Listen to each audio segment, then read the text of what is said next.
চিনি গুরুচাঁদ ঠাকুরের আদর্শ আমার খুব ভালো লেগেছে, তাই তো আমি মনে মনে মতো আদর্শকে বরণ করে নিয়েছি। দিবাকর, তুমি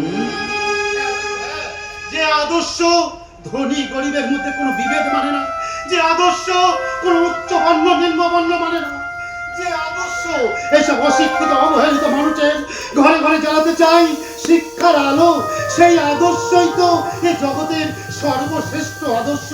এমন আদর্শ এই পৃথিবীতে আর কোথায় আছে ঠাকুর?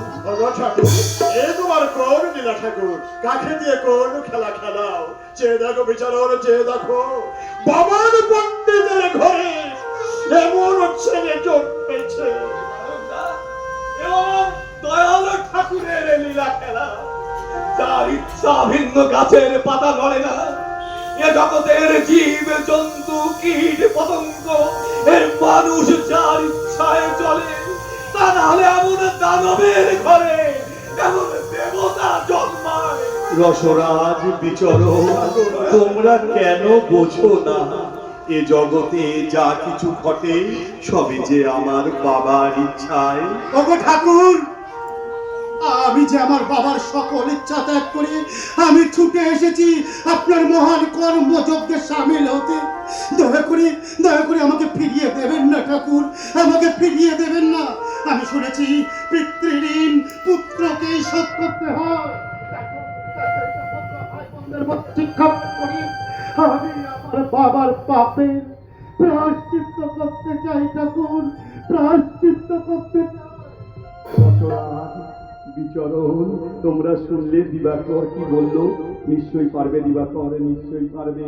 অন্তর যার এত মানব প্রেমে ভরা, চিত্ত যার এমন সচেতন, তার কাছে কোনো কিছুই অসম্ভব নয়। শোনো, তুমি শশী আর তোমার মতো যত শিক্ষিত যুবক আছে তাদেরকে আমি দায়িত্ব দিলাম সমগ্র মতুয়া ভক্তের ঘরে ঘরে গিয়ে শিক্ষাদান করবার জন্য। তাই হবে ঠাকুর, তাই হবে। আপনার আশীর্বাদকে মাথায় করে আমি উল্কার বেঁধে ছুটে যাবো ঘুম ভাঙানোর গানে, আর জাগিয়ে তুলবো এইসব নিপীড়িত বঞ্চিত সর্বহারাদের, যাদের ঘরে জ্বালিনি এখনো শিক্ষার আলো। আমি নিজে হাতে ওদের ঘরে জ্বালিয়ে দেবো শিক্ষার আলো। এই মমপন ওদের উদ্ধারের তরে দানিব জীবন, দানিব জীবন, দানিব। রসরাজ, বিচরণ, দিবাকর, সবাই মিলে গিয়ে চলো। আজ থেকে আমি এক নতুন আন্দোলন শুরু করলাম। সবাই মিলে গিয়ে সে সাহায্যের হাত বাড়িয়ে দাও আমাদের সঙ্গে। আগামী প্রজন্ম এই আন্দোলনকে চিরস্মরণ করে রাখবে। সবাই এই আন্দোলনকে বলবে শিক্ষা আন্দোলন।